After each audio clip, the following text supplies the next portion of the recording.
Hello student, मागील व्हिडिओमध्ये आपण प्रकरण क्रमांक 2 वास्तव संख्या ह्या प्रकरणामधील करणी हा मुख्य भाग अभ्यासला. ह्या करणीचे सोपे रूप अभ्यासले आहे. सजातीय करणी पाहिल्या आणि तुलना पाहिली. आता आपण पुढील भाग पाहतोय. सजातीय करणींवरील क्रिया. ह्या ठिकाणी क्रिया म्हणजे गणितीय क्रिया, बेरीज, वजाबाकी, गुणाकार आणि भागाकार. हा आपण फक्त सजातीय करणींवर करणार आहोत. ह्या ठिकाणी मी 2 करणी दाखवल्या आहेत. पहिली करणी जी आहे ही मिश्र करणी आहे, तर दुसरी करणी ही साधी करणी आहे. कारण इथे त्याचा सहगुणक जो आहे हा सहगुणक फक्त 1 आहे. हे अशा प्रकारचे रूपांतर ज्याला आपण मिश्र करणी म्हणतो, हे रूपांतर आपण मागच्या व्हिडिओमध्ये अभ्यासले. आता आपण ह्या गणितीय क्रिया पाहूया. सर्वप्रथम आपण बेरीज घेऊन बघूया. ह्या दोनही करणी ह्या सजातीय आहेत, कारण की ह्या करणीस्थ संख्या तुम्हाला सारख्या दिसतात, ज्याची किंमत आहे 4 आणि करणीची कोटी ह्या ठिकाणी आहे 2. सजातीय असल्यामुळे आपण बेरीज करू शकतो. तर सर्वप्रथम आपल्याला हा एक कंस काढून घ्यायचा आहे आणि जी करणी आहे ही कंसाच्या बाहेर लिहायची. त्यानंतर हे जे पहिलं पद आहे, ह्या पहिल्या पदापैकी हे करणीस्थ 4 आपण सामायिक घेतले आहेत. मग उरतोय फक्त 6. ह्या 6चे लेखन मी करते. ह्या ठिकाणी जरी अंक दिसत नसला तरी इथे अप्रत्यक्षपणे 1 उपस्थित आहे. तर ह्या 6 अधिक 1 चे उत्तर आपल्याला 7 करणीस्थ 4 असे मिळणार आहे. ह्याच प्रकारे आपण वजाबाकी देखील करू शकतो. ह्या दोनही संख्यांची आपण वजाबाकी करूया आणि हे गणित सोडवूया. बघा, सामायिक करणी आपण मागे लिहितो कंसामध्ये. उर्वरित घटक 6 वजा 1, ह्याचं उत्तर आपल्याला 5 करणीस्थ 4 असे मिळणार आहे. आणखी एक प्रश्न सोडवूया. ह्या ठिकाणी करणीस्थ संख्या 7 दिसते. दोन्ही ठिकाणी 7 7 समान आहेत. करणीची कोटी देखील समान आहे, 2 2. आपण वजाबाकी करूया. तुम्हाला माहित आहे हे करणीस्थ 7 मागे लिहायचे सामायिक म्हणून. कंसामध्ये पहिल्या पदापैकी 11 राहत आहेत आणि दुसऱ्या पदापैकी 3 राहत आहेत. तर 11 वजा 3 ह्याचं उत्तर मिळेल आपल्याला 8 करणीस्थ 7. थोड्याशा मोठ्या प्रश्नाकडे वळूया. सोपे रूप द्या. ह्या ठिकाणी बेरीज आणि वजाबाकी एकत्र दिली आहे एकाच प्रश्नामध्ये. आपलं सर्वात पहिलं काम आहे की दिलेल्या ज्या करणी आहेत ह्या सजातीय करणी आहेत का ते चेक करायचे. तर हो, ह्या सजातीय करणी आहेत. सर्व ठिकाणी आपल्याला करणीस्थ 3 दिसत आहेत. तर आपण हे करणीस्थ 3 ह्या कंसाच्या बाहेर सामायिक घटक म्हणून लिहितोय. पहिल्या पदापैकी इथे 5 राहत आहेत, दुसऱ्या पदापैकी 2 राहत आहेत आणि जे तिसरं पद आहे ह्या तिसऱ्या पदामध्ये तुम्हाला माहित आहे सहगुणक हा 1 असतो. आता तुम्ही कोणतीही क्रिया आधी करू शकता, बेरीज किंवा वजाबाकी, पण शक्यतो बेरीज आधी करावी. तर ह्यांची दोघांची बेरीज आपली 7 मिळणार आहे. 7 वजा 1 आणि हे करणीस्थ 3. तर ह्याचं उत्तर मिळेल आपल्याला 6 करणीस्थ 3. आणखी एक प्रश्न पाहूया. ह्या प्रश्नामध्ये ज्या किमती आहेत हे तुम्हाला साधारणतः पूर्णांक दिसतात, परंतु जो तिसरं पद आहे या तिसऱ्या पदामध्ये एक परिमेय संख्या दिसते. थोडंसं कठीण असलं तरी आपली जी पद्धत आहे ही पद्धत सारखीच राहणार आहे. आपण करणीस्थ 7 बाहेर घेतले आहेत. 9 ऋण 2 अधिक 4/3. आता मी मगाशी सांगितलं की शक्यतो बेरीज आधी करावी, पण ह्यांची बेरीज करण्यापेक्षा आपण सर्वप्रथम जे साधे अंक दिसतात ह्यांची वजाबाकी करून घेऊया. तर ह्याचं उत्तर मिळेल आपल्याला 9 वजा 2 7 मिळतील अधिक 4/3. बघा, या ठिकाणी तुम्ही आधीच ह्यांचा छेद समान करू शकता, पण शक्यतो जेवढी लहानात लहान क्रिया करता येईल तेवढा करण्याचा प्रयत्न करायचा. तर आधी आपली ही वजाबाकी आपल्याला सोपी पडत होती म्हणून आपण वजाबाकी करून घेतली आहे. आता ह्याची बेरीज करूया. बेरीज करण्यासाठी एकतर हा तिरकस गुणाकार करा किंवा तुम्हाला माहित आहे हा जो छेद 1 आहे, ह्या ठिकाणी छेद 1 आहे, ह्याचं रूपांतर 3 मध्ये करा. जर छेदस्थानी गुणलं तर तुम्हाला अंशस्थानी सुद्धा गुणावं लागणार आहे. तर ह्याचं उत्तर मिळेल आपल्याला 7×21/3 अधिक 4/3 करणीस्थ 7. पुढचं उत्तर आपण इकडे लिहूया. तर आधी आपण हा जो कंस आहे हा मी कंस काढून घेते आणि हे कनिष्ठ 7 बाहेर लिहिते. आपण जो छेद समान केला आहे हा समान छेद सामायिक म्हणून लिहूया. आणि जे अंश आहेत 21 आणि 4 ह्यांची जी काही क्रिया असेल बेरीज किंवा वजाबाकी, आता या ठिकाणी बेरीज आहे ती आपण बेरीज लिहून घेऊया. तर 21 अधिक 4 ची किंमत आपल्याला 25 मिळते. 25/3 कनिष्ठ 7 म्हणजेच आपलं उत्तर आपल्याला मिळते 25/3. या ठिकाणी मी हा कंस काढून टाकते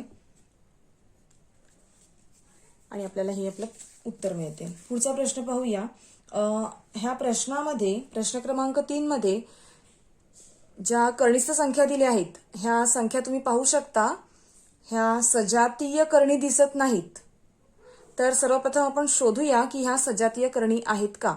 तर ह्याचे रूपांतर आपल्याला सोप्या रूपामध्ये करायचे आहे, म्हणजेच मिश्र करणीमध्ये करायचे आहे. तर आपण एकाखाली एक हे सोडवूया. पहिले मी घेतले आहेत घनमुळामध्ये 16. आता हे घनमूळ आहे म्हणजे इथे तुम्हाला चेक करायचं आहे की हा जो 16 आहे हा 16 घनसंख्येची पट आहे का. आता घनसंख्या तुम्हाला माहित आहेत तर ह्याच्यापैकी कोणाची पट येऊ शकते तर 8ची पट येऊ शकते. तर या ठिकाणी मी घेते 8 गुणिले 2. तर 8 हा 2चा घन आहे म्हणून मी हे 2 बाहेर लिहिते आणि घनमुळामध्ये राहणार आहेत 2. त्याचप्रमाणे पुढचा अंक लिहिला आहे 432. तर हे जे 432 आहेत हे कोणत्या घनसंख्येची पट येते तर ही पट येणार आहे 216ची. 216 गुणिले 2 केले तर आपल्याला 432 मिळत आहेत. तर ह्या ठिकाणी मी लिहिते 216 गुणिले 2. 216 हा 6चा घन आहे घनमुळामध्ये 2. तिसरा क्रमांक घेऊया आपण 54. आता 54 जे आहेत हे 54 27ची पट आहे म्हणजे 27 गुणिले 2. आता 27 जे आहेत हे हा 3चा घन आहे बाहेर लिहिते मी 3 आणि हे घनमुळामध्ये राहणार आहेत हे 27 दुने घनमुळात राहणार आहेत 2. आता हे पाहू शकता तुम्ही कनिष्ठ संख्या सारख्या आलेल्या आहेत तर त्यांची कोटी सुद्धा सारखी आहे. म्हणजेच ह्या ज्या संख्या आहेत ह्या संख्यांचं रूपांतर आपण मिश्र करणीमध्ये केलं. आणि हा प्रश्न आपण आता पुन्हा लिहूया आणि ह्यांच्या किमती लिहून घेऊया.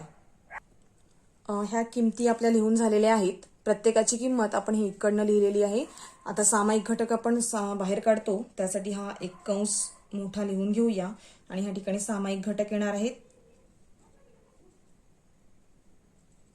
घनमुळामध्ये 2. आता पहिल्या पदापैकी 2 इथे शिल्लक आहेत, दुसऱ्या पदापैकी 6 शिल्लक राहतील आणि तिसऱ्या पदापैकी 3 शिल्लक राहतील. तर सर्वप्रथम आपण बेरीज करून घेऊया. तर ह्या दोघांची बेरीज होणार आहे 8 वजा 3 घनमुळामध्ये 2. 8 वजा 3चं उत्तर आपल्याला 11 मिळेल आणि हे पुढचे घनमुळात 2 ही किंमत अशीच राहील. तर ही आपल्याला किंमत मिळाली आहे किंवा सोपं रूप मिळालं आहे ह्या प्रश्नाचं. जो प्रश्न आपला सजातीय करणी दिसत नव्हता परंतु तो अप्रत्यक्षपणे सजातीय करणी होता. तर असे प्रश्न असतील तर सर्वप्रथम आपल्याला चेक करायचे आहे त्याचे मिश्र रूप आणि त्याच्यावरून शोधायचं आहे की हा सजातीय आहे की नाही. असेल तर आपण त्याची बेरीज किंवा वजाबाकी करू शकतो. पुढे आपण अभ्यासतोय गुणाकार आणि भागाकार, करणींचा गुणाकार आणि भागाकार. सर्वप्रथम आपण हा दुसरा प्रश्न सोडवून घेऊया. बघा ह्या सजातीय करणी तुम्हाला दिसत नाहीत परंतु त्यांची कोटी जी आहे ही कोटी सारखी आहे. जर कोटी समान असेल तर आपण गुणाकार किंवा भागाकार करू शकतो. तर ह्या ज्या संख्या आहेत ह्या संख्या मी दोघांची कोटी सारखी असल्यामुळे सामायिक कनिष्ठ चिन्हामध्ये लिहिते 5 गुणिले 15. आता ह्या 15चे आपण अवयव पाडूया. ह्याचे अवयव पडतील 5 त्रिक 15 हे अवयव पाडले आहेत. तर त्याच्यापैकी आपण गट घ्यायचा आहे ह्या कोटीवर आधारित. आता इथे कोटी 2 आहे म्हणून आपण 2 संख्यांचा गट घेतला.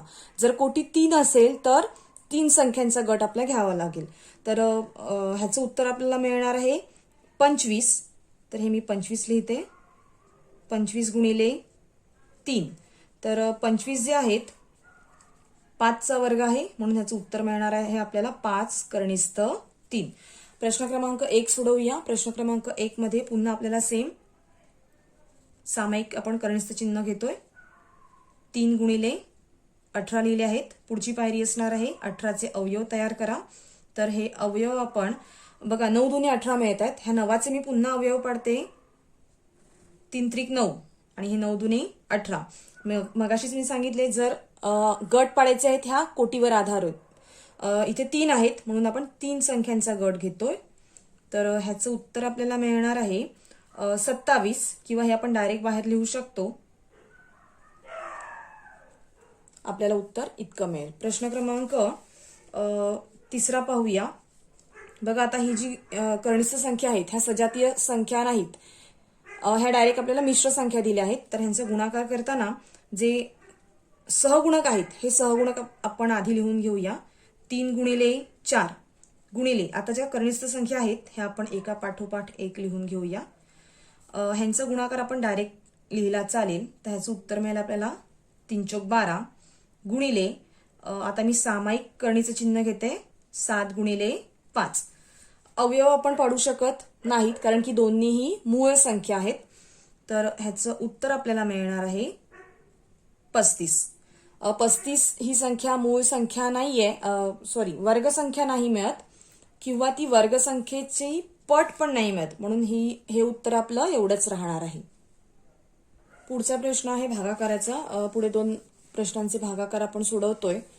पहिला म्हणजे 4था क्रमांक आपण सोडवूया. भागाकार आहे म्हणजे आपण हा असा छेदाच्या रूपामध्ये लिहिणार आहोत. तर मी हे वर लिहिते, अंशस्थानी लिहिते 96 आणि छेदस्थानी लिहिते 48. दोघांची कोटी सारखी आहे म्हणून आपण सामायिक कनिष्ठ चिन्ह घेऊन 96/48 लिहूया. 48 दुने 96 मिळतील. तर ह्याचा भाग आपल्याला मिळणार आहे बघा 48 × 48 48 दुने 96 म्हणजे उत्तर आपल्याला मिळणार आहे 2. वर्गमुळात 2. ही अपरिमेय संख्या आहे. 2 ही संख्या कोणत्याही संख्येचा वर्ग नाही. ह्याचं उत्तर असंच राहणार आहे. 5वा क्रमांक सोडवूया. अंश आणि छेदाच्या रूपात लिहून घेऊया.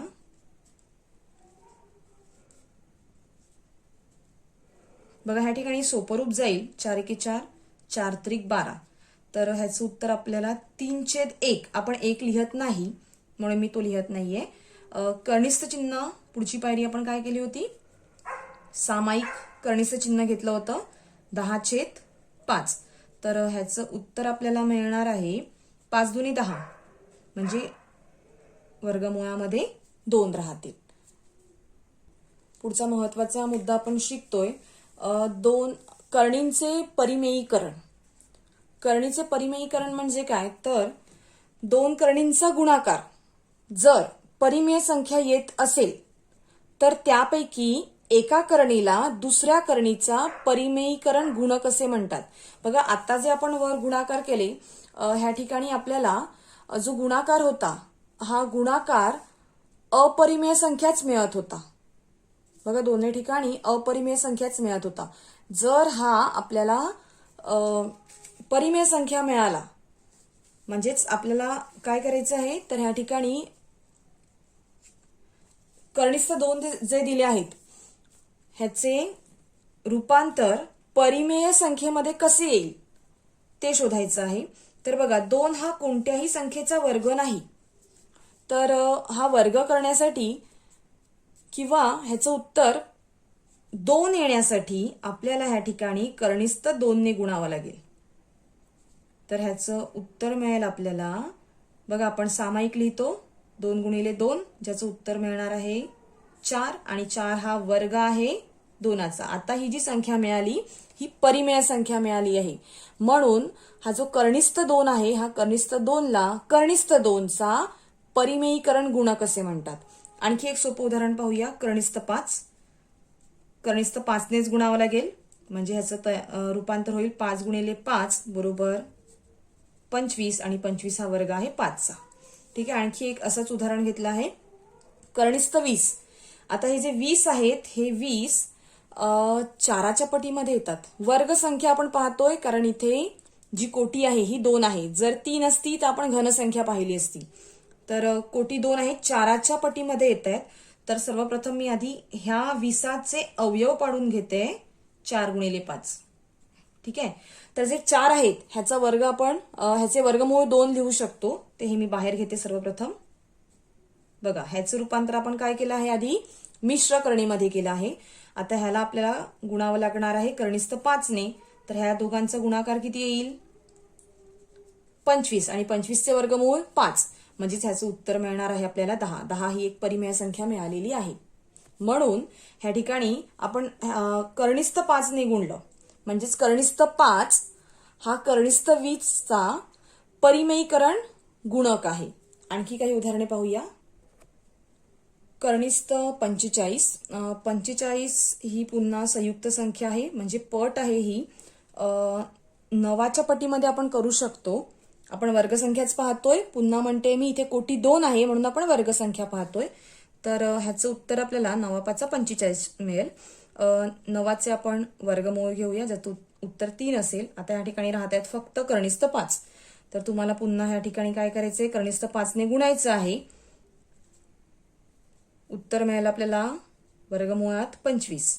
तर 25 हा 5चा वर्ग आहे, म्हणून 3 गुणिले 5 उत्तर मिळणार आहे 15. बघा, 15 ही आपली एक परिमेय संख्या तयार झालेली आहे. आणखी पुढचा एक प्रश्न पाहूया. घनमुळामध्ये 9 आहेत. आता इथे आपल्याला घनमूळ पाहायचं आहे. तर हे जे घनमूळ दिलेले आहेत ह्याच्यापैकी कोणाची पट ह्या ठिकाणी येऊ शकते, तर कोणाचीच पट येऊ शकणार नाहीत. परंतु ह्या 9चे रूपांतर आपण 27 मध्ये करू शकतो. ते 27 मध्ये करण्यासाठी आपल्याला ह्या ठिकाणी 3 ने गुणावं लागेल. हे घनमूळ असंच राहील, आणि ह्या ठिकाणी 3 ने जर गुणलं तर त्याचं उत्तर आपल्याला 27 मिळेल. म्हणून मी इकडे 3 ने गुणते. तर ह्याचं रूपांतर होणार आहे घनमुळामध्ये 9 गुणिले 3, ज्याचं उत्तर मिळेल आपल्याला 27. आता 27 हा 3चा घन आहे. 3 ही परिमेय संख्या मिळालेली आहे.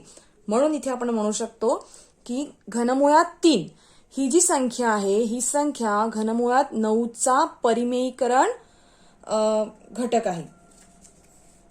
पुढचा प्रश्न पाहूया. घनमुळात 5.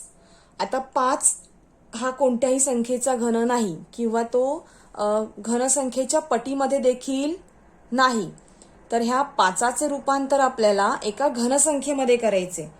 तर घनसंख्येमध्ये करण्यासाठी आपण ह्याचं रूपांतर 125 मध्ये करू शकतो. तर त्यासाठी आपल्याला इकडे कितीने गुणावं लागेल बरं, 5 गुणिले 25 केले तर त्याचं रूपांतर 125 मध्ये होईल. तर हे आपण ह्या ठिकाणी मी गुणलं आहे.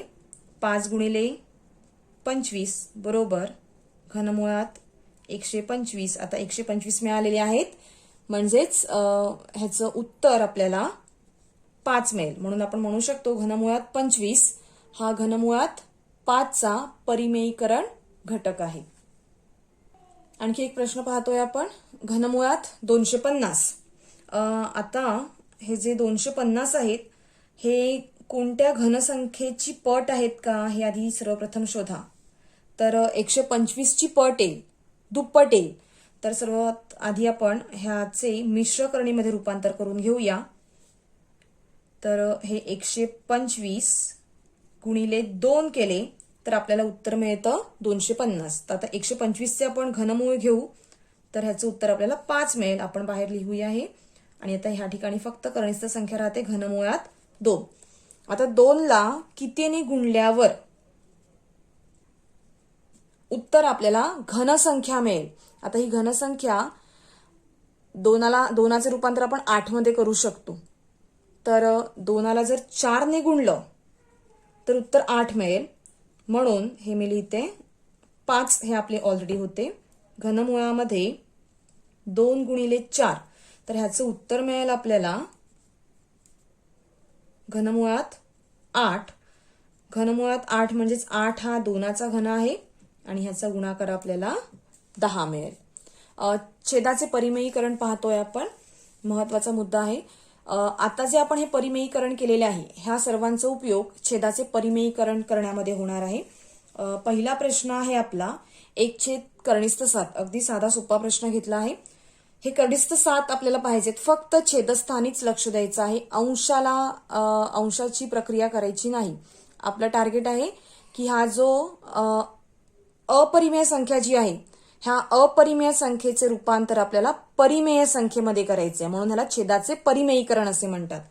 तर जर ह्या 7चे रूपांतर कनिष्ठ 7चे रूपांतर आपण कनिष्ठ 7 मध्ये करू शकतो. मी हा प्रश्न पुन्हा लिहून घेते. ह्याचे रूपांतर आपण 7 मध्ये करू शकतो 7 ने गुणून. जर आपण छेदाला गुणलं तर अर्थातच आपल्याला अंशाला देखील गुणायचं आहे. मग इथे अंश कितीही असू देत, त्या संख्येला कनिष्ठ 7 ने गुणायचे. आता ह्याचं उत्तर आपल्याला किती मिळेल, तर 1 गुणिले कनिष्ठ 7 कनिष्ठ 7च राहतील. ही क्रिया मी पुन्हा दाखवते. 7 गुणिले 7 होतील. तर ह्याचं उत्तर मिळेल आपल्याला कनिष्ठ 7 छेद 49. आता 49 जे आहेत हे 7चा वर्ग आहे, म्हणून ह्याचं उत्तर असं तयार होईल. आणखी एक प्रश्न पाहतोय. ह्या प्रश्नामध्ये छेदस्थानी तुम्हाला 12 दिसत आहेत. इथे कोटी 2 आहे. ह्या 12चे रूपांतर वर्गसंख्येमध्ये होऊ शकते का? तर उत्तर आहे हो. ह्याचं रूपांतर आपण 4च्या पटीमध्ये करू शकतो. 4 त्रिक 12. तर हे 4 बाहेर घेतले तर त्याचं उत्तर मिळणार आहे आपल्याला 2 गुणिले कनिष्ठ 3. ठीक आहे. आता इथे 2 2 कॅन्सल होतील आणि राहणार आहेत फक्त 1/5 कनिष्ठ 3. आधी आपण सोपं रूप करून घेतलं आहे. आता हे जे 3 आहेत, ह्या 3चं रूपांतर तुम्हाला कनिष्ठ 3चं रूपांतर 3 मध्ये करायचं आहे. तर इकडे आपल्याला कनिष्ठ 3 नेच गुणावं लागेल. जसं आपण छेदाला गुणलंय तसं आपण अंशाला पण गुणूया. तर ह्याचं उत्तर आपल्याला कनिष्ठ 3 छेद 5 गुणिले, आता ह्या पायऱ्या न लिहिता तुम्ही डायरेक्ट सांगू शकता कनिष्ठ 3 गुणिले कनिष्ठ 3, ह्याचं उत्तर 3 मिळेल. म्हणजेच आपल्याला उत्तर मिळणार आहे 3/15. बघा, हा छेद आपला 5 कनिष्ठ 12 होता, अपरिमेय संख्या होती. ह्याचं रूपांतर आपण परिमेय संख्येमध्ये केले आहे. प्रश्न क्रमांक 2 पाहूया. प्रश्न क्रमांक 2 मध्ये पुन्हा आपण हे कनिष्ठ जे 18 आहेत, ह्या कनिष्ठ 18चे रूपांतर वर्गसंख्येमध्ये होऊ शकते का ते पाहूया. तर हा प्रश्न मी आधी लिहून घेते. 18चे रूपांतर आपण 9 मध्ये करू शकतो, ह्या वर्गसंख्येमध्ये करू शकतो. तर हे मी आधी लिहिते. 9 दुने 18, ज्याचं रूपांतर होईल 9 हा 3चा वर्ग आहे. 3 मी बाहेर घेतले. वर्गमुळामध्ये फक्त 2 राहणार आहेत. आता हे जे वर्गमुळात 2 आहेत हे इथे स्वरूप आपण देऊ शकतो. वर्गमुळात जे 2 आहेत ह्याचं परिमेयीकरण करण्यासाठी वर्गमुळात 2 नेच गुणावं लागेल. अंश आणि छेदाला आपण वर्गमुळात 2 ने गुणूया. तर ह्याचं उत्तर मिळेल आपल्याला 1 गुणिले कनिष्ठ 2 कनिष्ठ 2 आणि ह्या दोघांचा गुणाकार फक्त 2. परिमेय संख्या मिळालेली आहे. आणखी एक प्रश्न इकडे लिहिलेला आहे. 72चे रूप तुम्ही इथनं डायरेक्ट पण घेऊ शकता, पण शक्यतो ह्याला सोपं रूप द्यायचं. 72 आहेत, तर 72चे अवयव आपण 36 गुणिले 2 असे करू शकतो. 36 गुणे 72 येतात. 36 हा 6चा वर्ग आहे. आपण हे 6 बाहेर घेऊया. कंसात राहणार आहेत वर्गमुळात 2. आता ह्या वर्गमुळात 2ला पुन्हा आपण वर्गमुळात 2 नेच गुणूया. म्हणजे इथे उत्तर मिळेल तुम्हाला 7 वर्गमुळात 2 छेद 6 गुणिले 2, म्हणजेच 7 वर्गमुळात 2 छेद 6 दुने 12. परिमेय संख्या या ठिकाणी तयार झालेली आहे. तर अशा प्रकारे आज आपण सजातीय करणींची बेरीज आणि वजाबाकी शिकले. त्याचप्रमाणे करणींचा गुणाकार आणि भागाकार शिकले. करणीचे परिमेयीकरण शिकले, ज्याच्यामध्ये आपण ह्या अपरिमेय संख्येचे रूपांतर परिमेय संख्येमध्ये केले. त्याचप्रमाणे छेदाचे परिमेयीकरण शिकले, ज्यामध्ये हा जो छेद अपरिमेय संख्या होती, ह्या अपरिमेय संख्येचे रूपांतर परिमेय संख्येमध्ये कसे येईल हे तयार केले. पुढील व्हिडिओमध्ये आपण अनुबद्ध जोडी शिकणार आहोत. हा मुद्दा घेऊन आपण पुढील व्हिडिओमध्ये पुन्हा भेटूया.